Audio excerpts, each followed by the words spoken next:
Assalamualaikum warahmatullahi wabarakatuh. Perkenalkan nama saya Putri Kusuma Khotimah, NIM 202053133. Dari mata kuliah Metode Penelitian kelas C. Di sini saya akan menjelaskan desain penelitian pada studi kasus atau case study.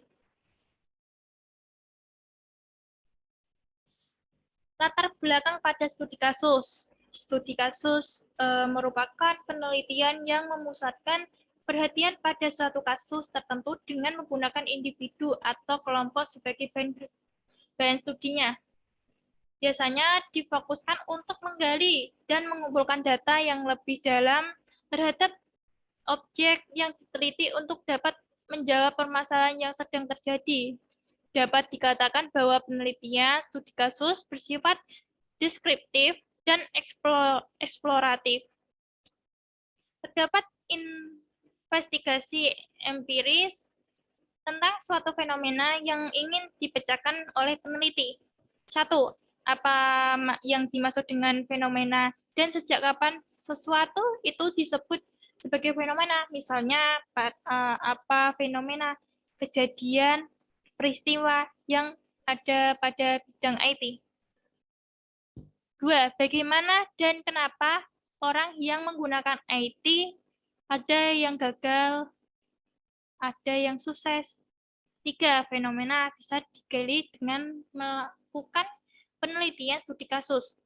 4. Studi kasus yang diambil bisa berasal dari suatu organisasi, komunitas tertentu ataupun dengan cangkupan yang lebih luas lagi.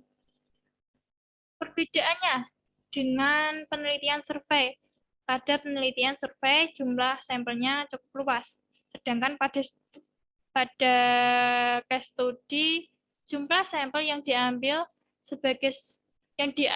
sangat sedikit atau hanya beberapa orang. Persamaannya dengan penelitian survei adalah keduanya sama-sama menggali fenomena. Next. Konsep menurut ahli atau pakar penelitian. Di sini ada pendapat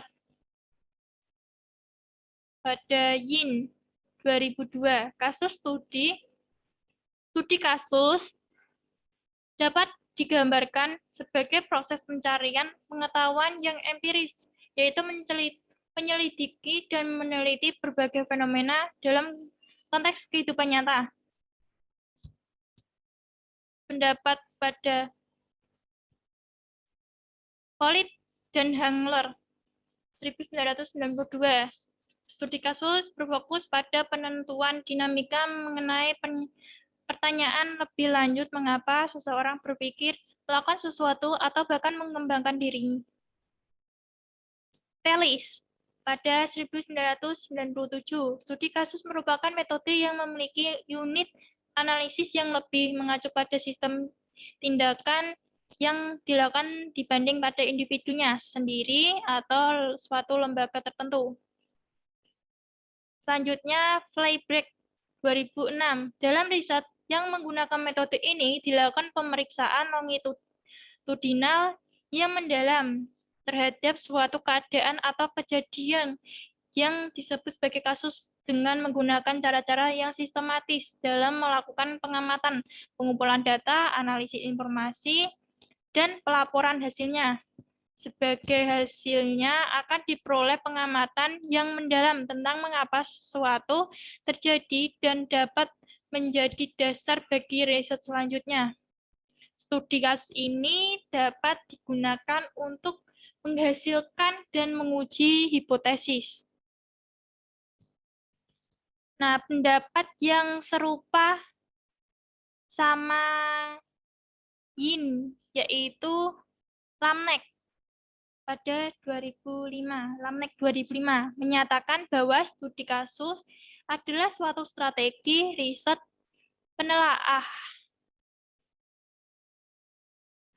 penelaahan empiris yang menyelidiki suatu gejala dalam latar kehidupan nyata.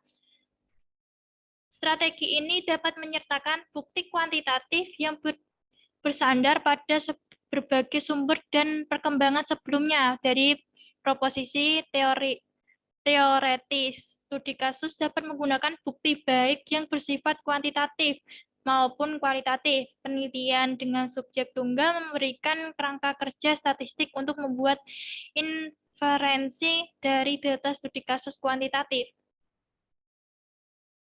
Tujuan penelitian studi kasus ada dua. Satu, studi kasus, tujuan studi kasus pada secara umum, dan studi kasus secara spesifik. Tujuan studi kasus secara umum bisa dirinci sebagai berikut. Peneliti menggunakan metode untuk memahami atau menyesuaikan permasalahan yang diteliti. 2. Efektif untuk menunjukkan hubungan responden dan peneliti dengan peneliti. 3. Memungkinkan para pembaca untuk menemukan hasil yang berkaitan dengan konsistensi gaya faktual dan internal, yaitu berupa kepercayaan pada hasil penelitian tersebut. Sedangkan tujuan studi kasus secara spesifik bisa dijabarkan sebagai berikut, seperti berikut. 1. Pada bidang psikologi, dapat mengungkapkan atau mendapatkan informasi pada suatu perilaku, sikap, respon, pemikiran, kognitif, dan sebagainya. 2. Pada bidang sosiologi, dapat mengkaji secara mendalam mengenai interaksi antar komunitas, organisasi, masyarakat, dan sebagainya. 3. Pada bidang eksperimen, dapat menemukan suatu teori atau menghasilkan teori baru. Jenis-jenis penelitian studi kasus. Studi kasus eksplanatori. 1. Studi kasus eksplanatori merupakan studi kasus yang cocok digunakan untuk penelitian sebagai jenis studi kasus kasual.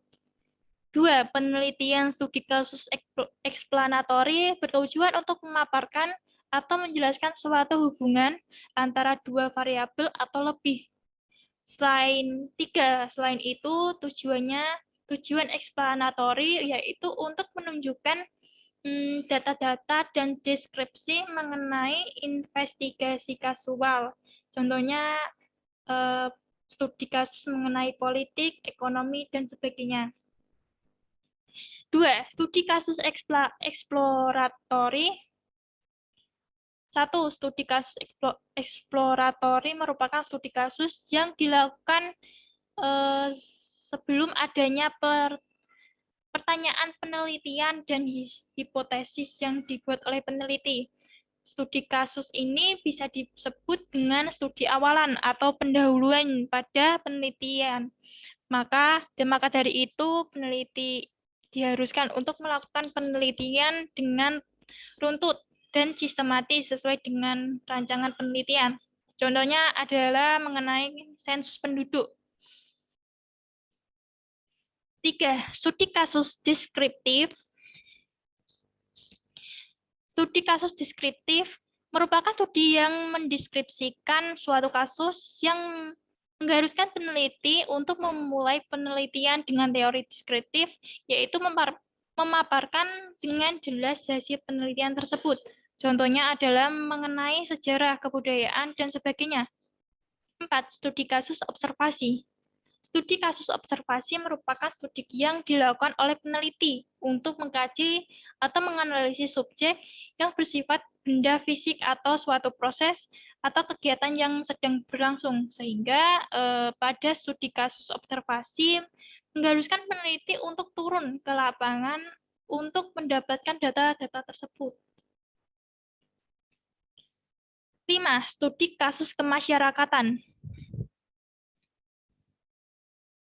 Studi kasus kemasyarakatan ini merupakan studi kasus yang dilakukan oleh peneliti untuk mengkaji atau menganalisis suatu permasalahan sosial terjadi atau berkaitan dengan masyarakat secara umum. Kasus-kasus yang diteliti mengenai studi kasus kemasyarakatan contohnya berupa perilaku menyimpang, pemberdayaan masyarakat, organisasi masyarakat, kehidupan sosial, perubahan sosial masyarakat, dan sebagainya.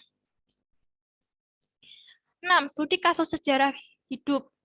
Studi kasus sejarah hidup merupakan studi yang disebut dengan studi kasus biografi. pada peneliti ini berfokus pada biografi seseorang yang berjasa atau memberikan kontribusi pada negara sebagai pahlawan dan sebagainya. Contohnya adalah studi kasus mengenai tokoh presiden, pahlawan, dan lain-lain.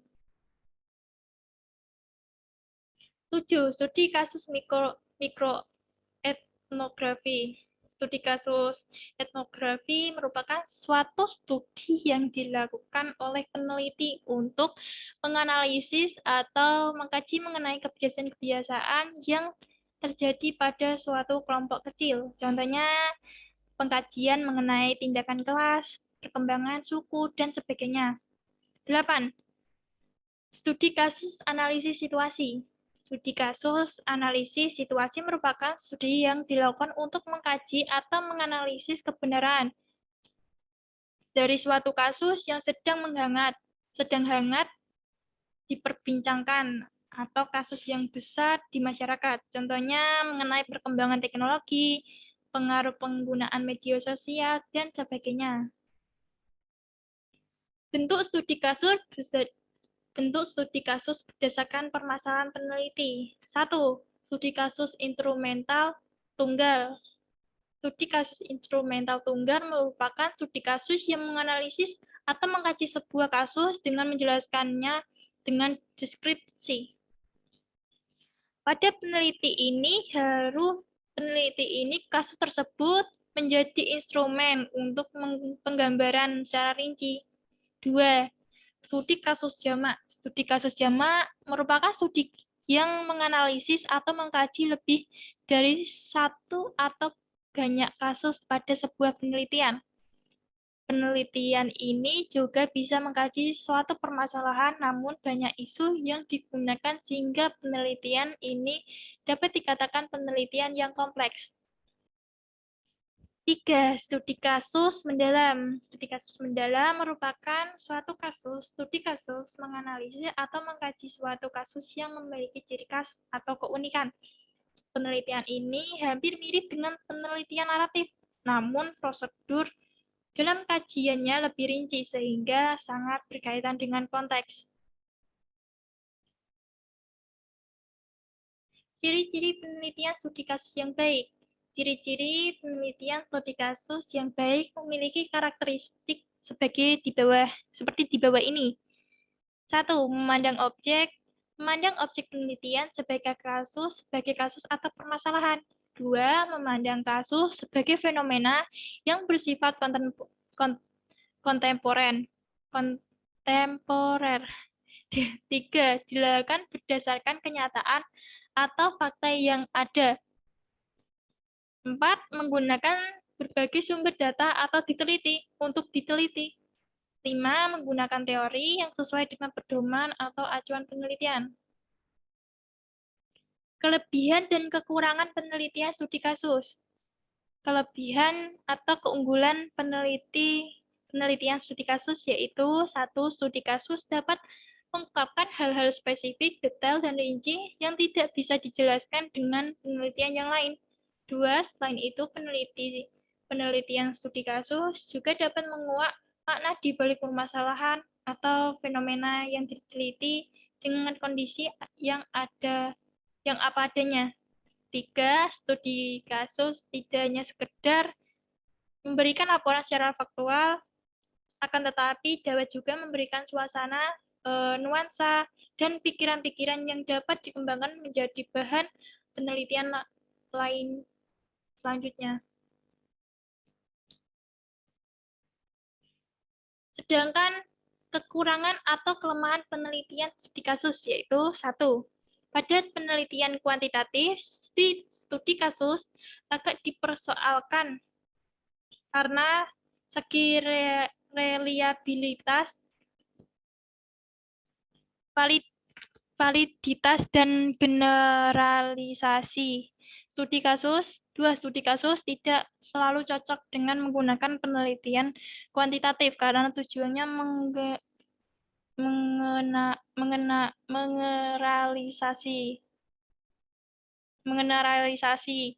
3. Studi kasus yang bersifat observasional mengharuskan peneliti untuk terjun langsung supaya mendapatkan data yang valid. Langkah-langkah dalam penelitian studi kasus. Pemilihan studi kasus dapat pemilihan studi kasus pemilihan studi kasus haruslah berdasarkan alasan yang matang sehingga penelitian tersebut berjalan dengan proses-proses penelitian sesuai prosedur dan dapat mencapai tujuan penelitian. Kasus tersebut bisa diharuskan disesuaikan di bidang-bidang yang disesuaikan dengan tujuan penelitian. Selain itu, kasus yang dijadikan permasalahan tersebut haruslah masuk akal dan ada latar belakang yang jelas. Pengumpulan data disesuaikan dengan penelitian, apakah harus menggunakan observasi, wawancara, analisis, dokumen, survei, dan sebagainya. Pengumpulan data harus memperhatikan objek yang diteliti sehingga data yang didapatkan dapat dibuktikan atau diuji secara valid. 2. Dapat dikatakan bahwa peneliti harus menggunakan teknik pengumpulan yang sesuai dengan penelitian supaya mendapatkan data-data yang valid. 3. Analisis data. Dilakukan dengan mendapatkan data-data berdasarkan pada teknik-teknik pengumpulan data yang sesuai. Setelah data tersebut dikumpulkan maka peneliti menganalisis, mengorganisasi dan mengklarifikasi temuan-temuan tersebut. Teknik analisis data yang digunakan haruslah jelas sehingga tidak menimbulkan keracunan analisis data. 4. Perbaikan dilakukan karena ada penelitian yang dilakukan tersebut haruslah didapatkan hasil penelitian yang sempurna, sehingga mengharuskan perbaikan walaupun data-data sudah dikumpulkan dengan diklasifikasi. Perbaikan ini bertujuan untuk menguatkan atau menyempurnakan hasil penelitian. Bisa jadi peneliti tersebut membutuhkan data-data baru sehingga peneliti harus terjun lagi ke lapangan untuk mendapatkan data-data tersebut. 5. Penulisan laporan. Penulisan laporan pada sebuah penelitian haruslah urut sehingga dapat dipahami dengan mudah. Selain itu, penulisan laporan tersebut penelitian haruslah komunikatif, menggunakan bahasa baku, efektif, dan efisien dan jelas. Penulisan laporan penelitian juga harus mempertimbangkan kebermanfaatan bagi penelitian tersebut sehingga pembaca bisa mengambil manfaat atau kegunaan penelitian tersebut digunakan pada masyarakat secara umum. Sekian dari penjelasan saya. Bila ada tutur kata yang tidak berkenan, yang salah mohon dimaafkan. Wassalamualaikum warahmatullahi wabarakatuh.